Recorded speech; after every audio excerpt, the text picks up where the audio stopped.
Question number 43। विषय मानवीय करुणा के दिव्य चमक। लेखक सर्वेश्वर दयाल सक्सेना से संबंधित जो भी रह गया था पाठ से तो वो पढ़ेंगे और उससे संबंधित हम प्रश्नोत्तर पर चर्चा करेंगे। तो इस तरह हमारे बीच से वे चला गया। किसकी बात कर रहे हैं लेखक? फादर कामिल बुल्के के लिए वो बोल रहे हैं। फल फूल गंध से भरा और सबसे अलग, सबका होकर सबसे ऊंचाई पर मानवीय करुणा की दिव्य चमक से लहलहाता खड़ा था।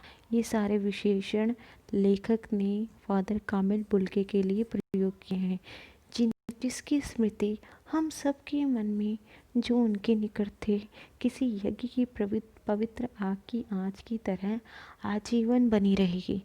अर्थात बच्चों, पवित्र यज्ञ की पवित्र आग क्या करती है? अपने वातावरण को शुद्ध करती है। अपने वातावरण में जो भी अवांछनीय तत्व होते हैं उनको नष्ट कर वातावरण को पवित्र कर देती है। तो इसलिए इस लाइन में कहा है कि किसी यज्ञ की पवित्र आग की आँच की तरह आजीवन बनी रहेगी। मैं उस पवित्र ज्योति की याद में श्रद्धानत हूँ। तो ये भी विशेषण फादर कामिल बुल्के के लिए प्रयोग किया गया है। उपरोक्त पंक्ति सर्वेश्वर दयाल सक्सेना जी ने फादर कामिल बुल्के को याद करते हुए उनके निधन के उपरांत लिखा है। इन पंक्तियों में फादर कामिल बुल्के के विराट व्यक्तित्व की झलक मिलती है। किसकी झलक मिलती है बच्चों? विराट व्यक्तित्व की झलक मिलती है। लेखक का मानना है कि जब तक राम कथा है इस विदेशी भारतीय साधु को याद किया जाएगा और उन्हें हिंदी भाषा और बोलियों के अगाध प्रेम का उदाहरण माना जाएगा। तो पहला प्रश्न है, हम प्रश्न देखेंगे। लेखक ने फादर को याद करते हुए अपनी भावना किन शब्दों में प्रकट की है? तो ऊपर मिल जाएगा पहली लाइन में, हम सबसे अधिक छायादार, फल फूल कंद से भरा, सबसे अलग, सबका होकर सबसे ऊंचाई पर मानवीय करुणा की दिव्य चमक में लहलहाता जैसे शब्दों का प्रयोग करके अपनी भावना को प्रकट किया है। फादर के लिए मानवीय करुणा की दिव्य चमक का संबोधन क्यों किया है? तो बच्चों, इसका सिंपल सा साधारण सा उत्तर हम कह सकते हैं कि उनको मानवीय करुणा की दिव्य चमक उनके लिए क्यों प्रयोग किया गया है, क्योंकि वे बहुत ही सरल इंसान थे। उनमें करुणा कूट कूट के भरी थी। वे कभी भी किसी बात पर गुस्सा नहीं होते थे। अर्थात उन्हें किसी ने भी किसी बात पर गुस्सा होते नहीं देखा। और जिनसे वो संबंध बना लेते थे तो वो संबंध तोड़ते नहीं थे। ठीक है, दीर्घकालीन संबंध बनाने में विश्वास रखते थे। तो इसलिए हम कह सकते हैं कि मानवीय करुणा की दिव्य चमक उनके लिए बिल्कुल सही शब्द है। फादर को विदेशी भारतीय साधु क्यों कहा गया है? तो इसका उत्तर है, फादर कई वर्षों तक भारत में रहे। उन्होंने राम कथा पर शोध किया। वे हिंदी को राष्ट्रभाषा बनाने के पक्ष में थे।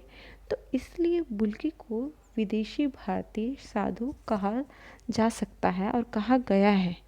प्रस्तुत पद में पवित्र ज्योति शब्द से क्या अभिप्राय है? मैंने आपको बताया कि पवित्र ज्योति का क्या काम होता है कि वो अपने आसपास अपने वातावरण को शुद्ध करती है, अवांछनीय तत्वों से रहित करती है, नष्ट करके अवांछनीय तत्वों को से रहित करके अपने वातावरण को शुद्ध करती है, शुद्ध बनाती है। तो पवित्र ज्योति का काम होता है ये।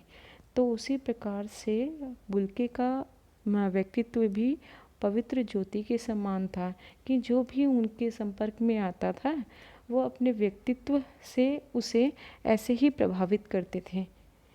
कुछ ऐसे व्यक्तित्व हुए हैं जिनका जन्म भारत में हुआ है, किंतु उन्होंने अपनी कर्म भूमि किसी और देश को बनाया है। ऐसे व्यक्तियों की जानकारी एकत्रित कर सूची बनाइए तथा उनके कार्यों और योगदानों को लिखिए। तो हम पहली महिला बता सकते हैं, आध्यात्मिक थियोसोफिस्ट महिला अधिकारों की समर्थक थी वक्ता थी और भारत प्रेमी थी। एनी बेसेंट से प्रेरणा प्राप्त कर हमारे देश में कई समाज सेवकों को बल मिला। दूसरे हैं विलियम जोन्स। उन्होंने क्या किया था? संस्कृत का अध्ययन किया था और 1784 में बंगाल एशियाटिक की स्थापना की। ठीक है बच्चों। और फिर उसके बाद उन्होंने कालिदास का अभिज्ञान शाकुंतलम का भी अनुवाद किया था। अब तीसरे कौन है बच्चों? George Grierson. इन्होंने क्या किया? भारतीय संस्कृति और एवं यहाँ के निवासियों के प्रति उनके मन में अगाध प्रेम था। उन्होंने भारतीय भाषा विज्ञान के उन्हें महान उन्नायक के नाम से भी जाना जाता है। उनका नाम भाषा विज्ञान के क्षेत्र में अमर है। ठीक है, 3 बता दिए।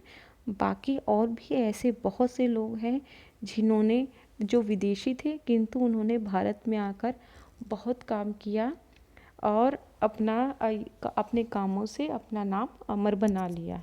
विदेशी होते हुए भी दूसरे देश के प्रति अगाध श्रद्धा प्रकट की। तो आशा करती हूँ आप सभी को समझ में आ गया है। धन्यवाद। अगर कुछ पूछना होगा तो आप मुझे कमेंट सेक्शन में बता सकते हैं।